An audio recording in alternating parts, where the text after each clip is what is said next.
پہلے تو آپ یہ دیکھیے کہ ربا جو ہے انٹرسٹ، جسے انگلش میں ٹرسٹ کہتے ہیں، عربی میں ربا کہتے ہیں، ہمارے عام بول چال میں اردو میں سود کہا جاتا ہے. یہ اس ربا کی شناعت اور قباحت ایسی ہے کہ یہ وہ واحد جرم ہے جس کے بارے میں قرآن مجید فرقان حمید کے اندر یہ اعلان کیا گیا ہے کہ اللہ اور اللہ کے رسول کے ساتھ اعلان جنگ. فَمَا فَأْذَنُوا بِحَرْبٍ مِّنَ اللَّهِ وَرَسُولِهِ، اور اگر تم سود نہ چھوڑو، ربا نہ چھوڑو، تو تمہیں اللہ اور اللہ کے رسول کی طرف سے جنگ کا اعلان دیا جاتا ہے. اللہ اکبر. یہ واحد وہ جرم ہے، جرم اور بھی بہت ہیں لیکن یہ واحد جرم ہے جس کے بارے میں پورے قرآن میں، جس کے بارے میں یہ بات، اتنی بڑی بات فرمائی گئی ہے کہ اللہ اور اللہ کے رسول کی طرف سے اعلان جنگ ہے ربا نہ چھوڑنے والوں کے خلاف.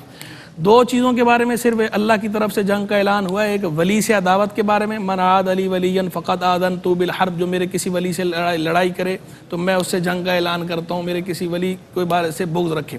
وہ حدیث ہے، حدیث قدسی ہے، بخاری شریف کی حدیث قدسی. یعنی دو جرم ایسے ہیں جن کے بارے میں اللہ کی طرف سے جنگ کا اعلان ہوا ہے. ایک اللہ کے کسی ولی سے عداوت رکھنا، دوسرا جو ہے وہ ربا لینا دینا، ربا نہ چھوڑنا. وہ والا جو ولی اللہ سے عداوت پر جو اعلان جنگ ہے وہ حدیث قدسی کے اندر ہے، قرآن میں نہیں. قرآن میں یہی ہے. یعنی اس کی شناعت اور قباحت ایسی ہے، یعنی اتنا بڑا جرم ہے، اتنا بڑا جرم ہے، اتنا بڑا جرم ہے کہ اللہ نے قرآن کے اندر یہ بات فرما دی ہے اور قیامت تک کے لیے اس پہ مہر تصدیق ثبت ہو گئی ہے کہ جو ربا نہیں چھوڑتا، اللہ اور اللہ کے رسول کی طرف سے اس سے اعلان جنگ ہے. اور جب اللہ اور اللہ کے رسول کی طرف سے جنگ کا اعلان ہوتا ہے تو بندہ دونوں جہاں میں خسارے میں ہوتا ہے. اور خود اللہ تعالیٰ نے فرمایا بھی ہے کہ اللہ تبارک و تعالیٰ ربا کو مٹا دیتا ہے. یمحق اللہ الربا، اللہ ربا کو مٹاتا ہے، صدقات کو بڑھاتا ہے.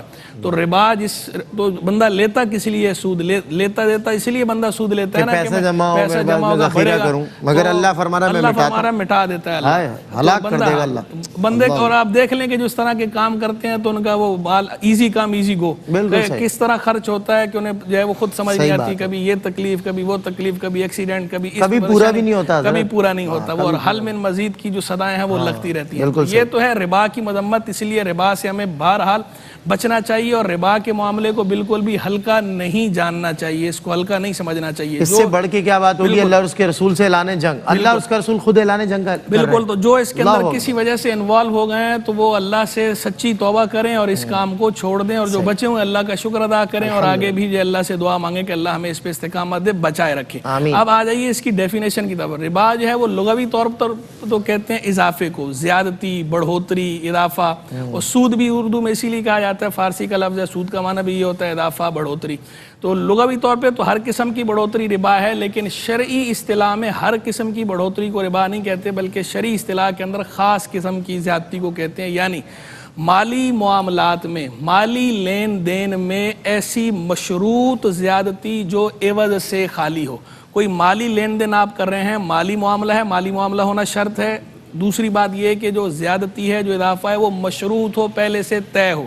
اور تیسری بات یہ ہے کہ وہ عوض سے خالی ہو، یعنی اس کے اندر ایک فریق کو فائدہ ہو رہا ہے دوسرے، اور اس کے عوض میں دوسرے فریق کو کچھ نہیں مل رہا.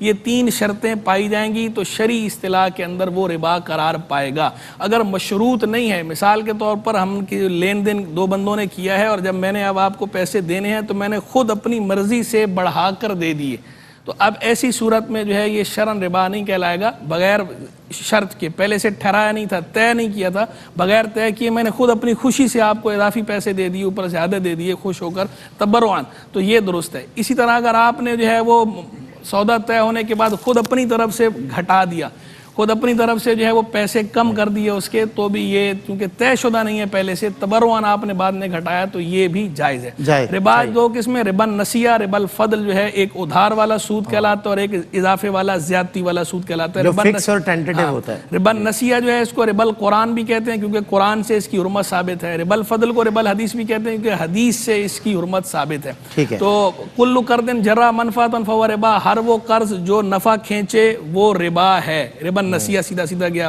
ربا الفضل کے اندر جو ہے حضور جان عالم علیہ السلام نے فرمایا الذهب بالذهب والفضة بالفضة والبر بالبر والشعير بالشعير والتمر بالتمر والملح بالملح مثلا بمثل سواء بسواء. تو یہ یعنی یہ جو 6 چیزیں حضور نے گنوائی ہیں، سونا، چاندی، گندم، جو، کھجور، نمک، یہ چیزیں جو ہے برابر برابر ہوں، یدن بیدن ہو، ہاتھوں ہاتھ ہو، یعنی ان کے اندر ادھار بھی نہ ہو اور برابر برابر ہوں، ایک طرف جو ہے وہ اضافہ نہ ہو. تو ان کی بے آپس کے اندر یہ معاملہ لین دین کرنا جائز ہے. اگر ایسا نہیں ہے تو پھر جائز نہیں ہے. جیسے کہ ابھی مثال دی آپ نے کھجوروں کی. ان کے علاوہ اگر جو ہے وہ اجناس تبدیل ہو جائیں تو پھر ایسی صورت میں جو ہے وہ اضافہ جائز ہے, لیکن ان کے اندر بھی یہ ہوگا ادھار نہیں کر سکتے آپ. ان کے اندر علت کیا علت ہے؟ قدر مال جنس, یعنی جنس ایک ہو چیز کی, جنسیت کا مفہوم پایا جا رہا ہو, اور دوسرا جو ہے قدر ہو. قدر کا معنی ہوتا ہے یا تو موزونی چیز ہو یا مکیلی چیز ہو, یعنی یا تو ناپ یا ماپ کر دی جاتی ہو یا موزونی چیز ہو. یہ علت پائی جائے گی قدر مال جنس کی تو ہی ربا کی تعریف صادق آئے گی, تو ہی اسے ناجائز قرار دیا جائے گا. ورنہ اگر یہ قدر مال جنس نہ پایا جائے, یہ علت متحقق نہ ہوتا ہے, اس صورت میں پھر شرعی طور پر ربا متحقق نہیں ہوگا.